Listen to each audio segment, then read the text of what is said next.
Hello, my fellow. Hello. How? What is? No, we've definitely done that one.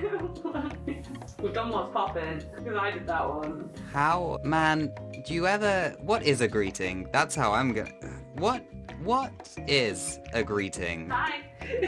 Hi, how are you? I'm feeling muddled today, I think is the word that I would use. Oh no, why? Well, I'm not well. I don't know if you can tell by my voice, I've had a cold Oh yeah, you've got a cold. for like the past 3 days now. And then my body decided, oh, you know what? Since you've got a cold, let's also make it your time of the month. So it was like everything all at once, just everything. Everything everywhere all at once? Everything everywhere all at once, literally. Have you tried, like, a bagel? I mean, I know bagels usually fix everything, but in this case, it didn't fix things. Oh man, that's crazy. That sucks, because I feel like a bagel would have possibly... And everything bagel would fix everything, but unfortunately, I didn't get the bagel. Or sausage fingers? No, I didn't have hot dog's fingers either. Sorry, hot dog fingers. They were like hot dog fingers, weren't they? 'Cause they were all like... Yeah, I mean, they were gross either way. It was a good film, though. It's such a good film. Such a good film. Anyway, yeah, so that's what I'm doing. I'm functioning. I'm not quite... I'm up and not crying. What are you chuckling about? Well, I just remembered one of my topics requires me getting a book. Because I've got a handy sticky note. Look at you with your sticky note. But you need a book. I need to grab a book from downstairs. 1 second. Okay. Hello, and we'd like to welcome you to the Shannon McHugh Hour. Today we talk about what is your hamster doing when you're not at home? Do aliens exist? Find out today. On the Shannon McHugh Hour. Live at 5 p.m. Okay, I'm back. Hello, welcome back. Back to the topic. This is why we can't take breaks in recording. So much has happened since we last recorded, so I've written stuff down as it goes along. Okay. I went on a book buying bonanza, some would say. I have a problem buying books, which is to say I buy one book and then I promptly buy 13, and then a few weeks later I buy 12 more. You can't buy one book. You can't buy one book. I particularly can't buy one book. I have books from so long ago. The problem is I read one book a month. It's still my goal. We're still sticking with it. Love that. Love that for you. I buy more books than I can physically read in that time frame. Well, you are also a hoarder, right? You're not just a bookworm, you're a book hoarder. So my book buying habit is separate to my book reading habit. I love buying a book. Crispy's woken up. Oh, hello, Crispy. Of course she has. I love buying a book. I love owning books. I love books. Books are great. I don't have the time to just constantly read books. I have work and a lot of hobbies. I just have one main hobby at the moment, which is book, until this book is done, and then I will be calm again. I will relax a bit again, but... Because you're reading the new Thursday Murder one, aren't you? I'm reading The Last Devil to Die, the new Thursday Murder Club book. And I haven't read it yet, but we might be doing a little book review of that one once I have. Books, which gets me on to the book I had to run downstairs and grab.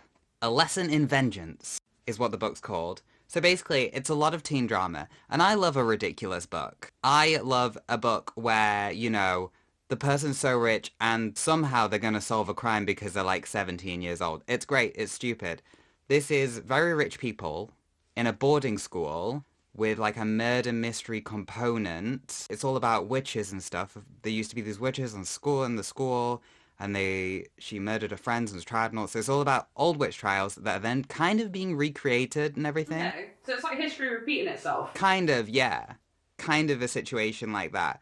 And basically it starts off with this main character. You find out it's gay as well, so we love that. Oh, we love it. We love it. Her girlfriend died, and it's all kind of unveiling that. But then she comes across, obviously she comes across this mysterious other girl because they're like 17, 18. And obviously this 17, 18-year-old, she's like a best-selling author already. As is typical. Okay.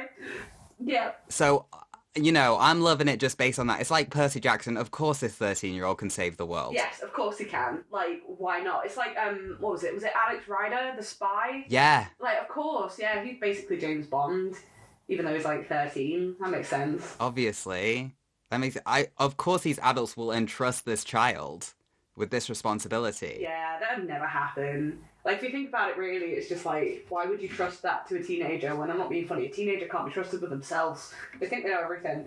Absolutely cannot be. But I bookmarked some really great moments of this book. Please, tell me. So literally, when she meets her, they have like a bit of, obviously they don't get along straight away. Why would they? No, you've got to have a bit of, like, anger between each of them first to get it, like, juicy. Yeah. The first chapter that she meets her ends with being, I want to find a loose thread on the collar of her shirt and tug. I want to unravel her. Oh, do you now? I was like, the way that's put is just kind of really interesting. Gay panic? You don't often look at someone and be like, I'm going to unravel you. But I think it's a really nice, like, a cool way to kind of sum up a mystery. There's these other girls in this house. This very exclusive house, by the way. Oh, yeah, of course. Obviously, only 13 people... No, I think 5 people can be in the house per year. It's very exclusive. It's a good book, don't get me wrong. I enjoyed this book. But it's very much teen drama. They go out, they recreate, like, fake or real magic. One of them believes in magic, the rest don't. Kind of make their own little cult, essentially.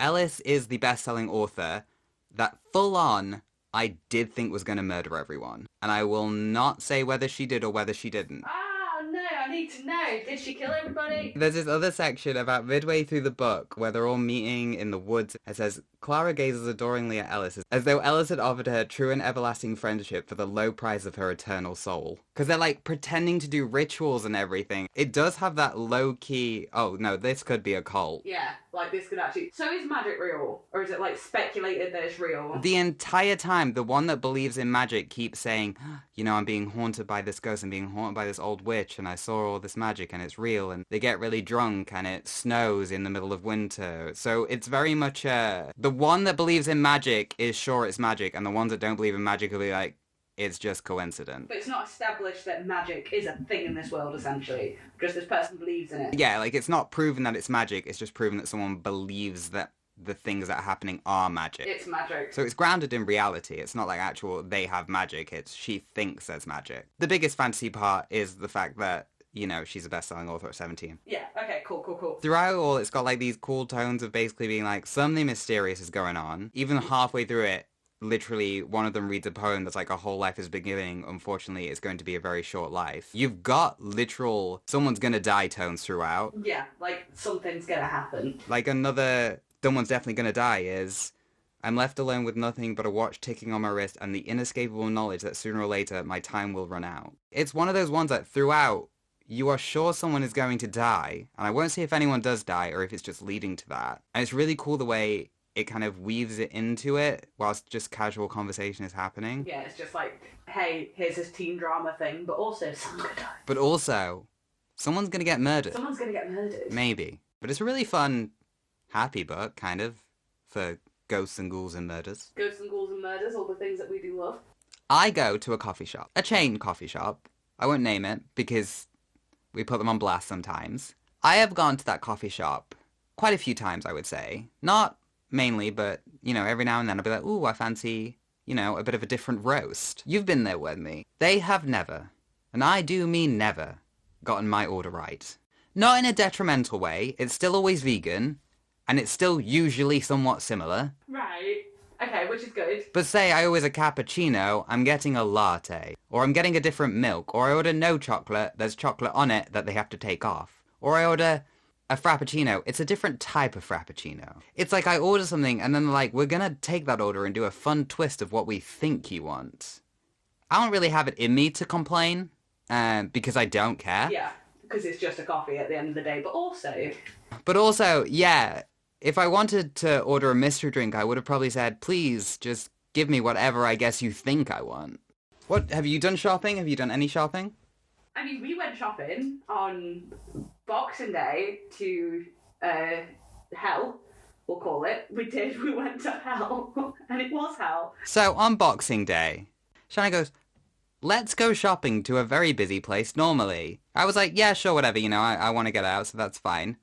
I'm fine with it. Shannon's the one that spends the entire time mad as though she didn't pick the location. No, it wasn't the people, it was everything. Yeah, that you picked. It's like, it was that family that was like on the escalators and they weren't just going down, move, or go down the escalator, or I'm gonna yeet you down the escalator. For context, to make you seem like a bad person, there was a child scared of the escalator, and Shannon was like, I think that child should go flying 12 feet. Basically, yeah, but I didn't actually make them fly 12 feet. I just went past them. No, I probably wouldn't admit that. No. felony on the podcast. But yeah, but to be fair though, I said, oh, well, we could go to town. You were like, yeah, but either way it's going to be busy. I was like, yeah, either way it's going to be busy. So then we chose the crazy one. Yeah, so then we chose the one we can't really escape easily. Ooh!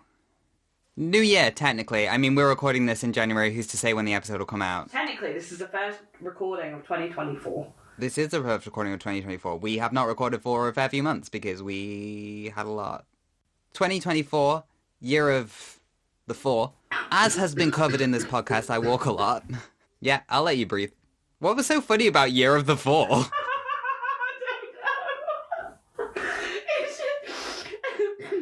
It's just had a sip and it was like year of the 4 and I was like... 2K24. 2K24. I walk a lot. Have a smartwatch that counts how much I walk. So, the amount of steps I did last year, which I'm so proud of, but 4,400,328. That's an insane amount of steps. If I had known that, I think I would have probably got 4,400,400 steps, as opposed to 328. But I didn't do the total count until January, and I was like, well... But also, it's you know, ending on 28 is fine. It doesn't have to be a round number. Well, no, it's just all the other numbers are 4s. Oh yeah, there is that. That would have been good. I didn't think about that. And then for 2024, that's what you need to do for 2024. Make sure that every single number is a 4. Yeah, I'm not doing that. Why?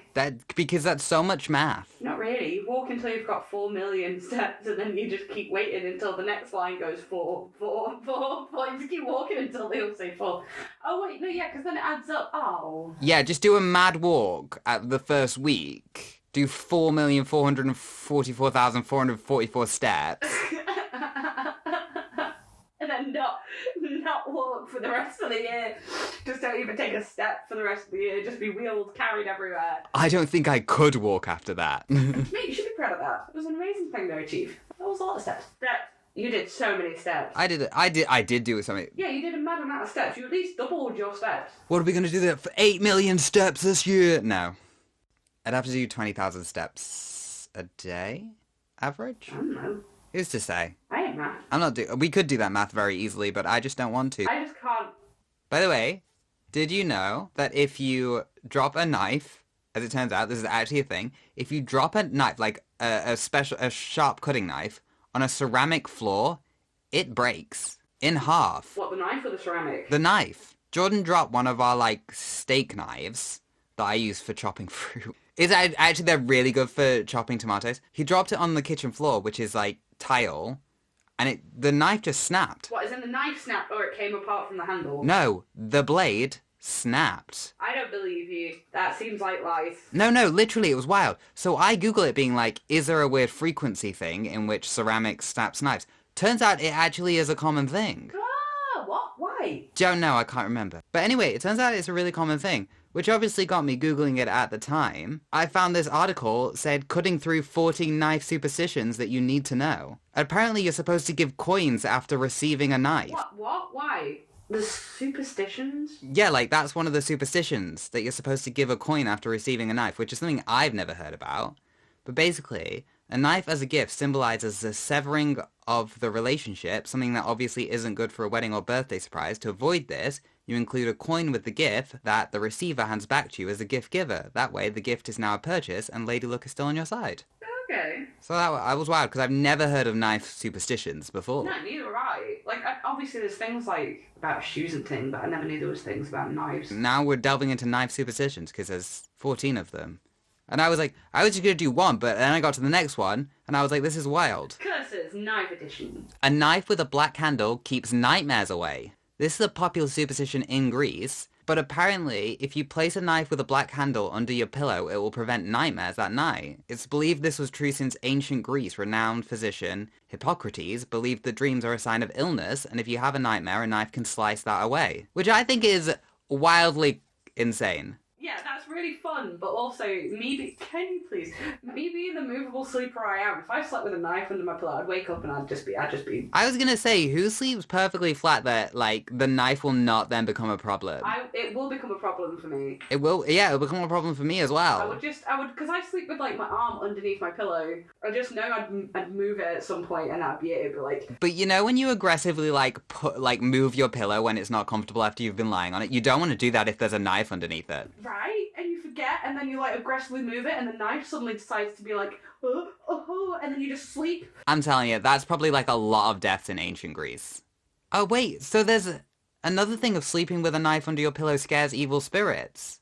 That was a superstition in China. People need to stop using knives under their pillows. What if the tooth fairy was there, like, oh, let's go get those teeth, and then she goes underneath the pillow and there's just, like, knives. It's like, what? Why are people keeping knives under their pillows? I don't know. It's like when you watch a movie and there's, like, a gun under the pillow. It's like, what?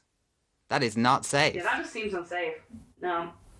Doesn't seem safe. So a steel knife protects you from fairies and curses. Why does it protect you from... In European countries, like Ireland, where folklore about fairies is popular, it's said that keeping a steel knife with you can protect you from things like curses and from fairies. Probably so, I don't know, you could stab the curse and the fairy. A fairy's allergic to steel? Well, no, but if you're stabbing a fairy, like, I feel any knife would do that. But they said steel knife, specifically. Yeah, but, like, what other knife thing is there? Iron. Obsidian. You can make a knife out of anything as long as it stabs. Oh, iron, yeah. Well, maybe steel was more expensive back then. So it was like only rich people could be protected. Or maybe it was to sell more knives. Well, yeah, actually, because steel... What was steel made? Isn't steel an alloy of iron and something else? Literally, how would I know that? What is steel? I'm pretty sure it's a mixture of, like, iron and something else. Steel is an alloy of iron and carbon with improved strength and fracture resistance compared to other forms of iron. So I guess that means, like, the knife won't break off in the demon's body. Yeah, because it was something that wasn't, like, brought about until, like, factory manufactured, no? There was, like, a certain thing that they had to learn how to put the things together to make the steel. Yeah, steel deep dive.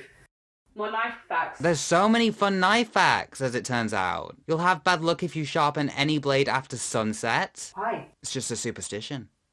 No specific point of origin. Knives are buried with the dead so the dead won't be defenseless. Against what? The dead.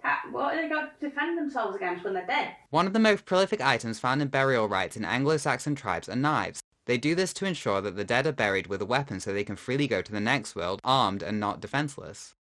Knife facts. Anyway. Knife facts, yeah. I don't know what this episode has been. It's been a bit all over the place, but it came off the list of a sticky note that I wrote when I probably had more of a plan. That's for past Luke to know about. Not now, Luke. Because past me always goes, I'll know what this means. And we never do. And then I read it, and I'm like, what do 3 random letters mean?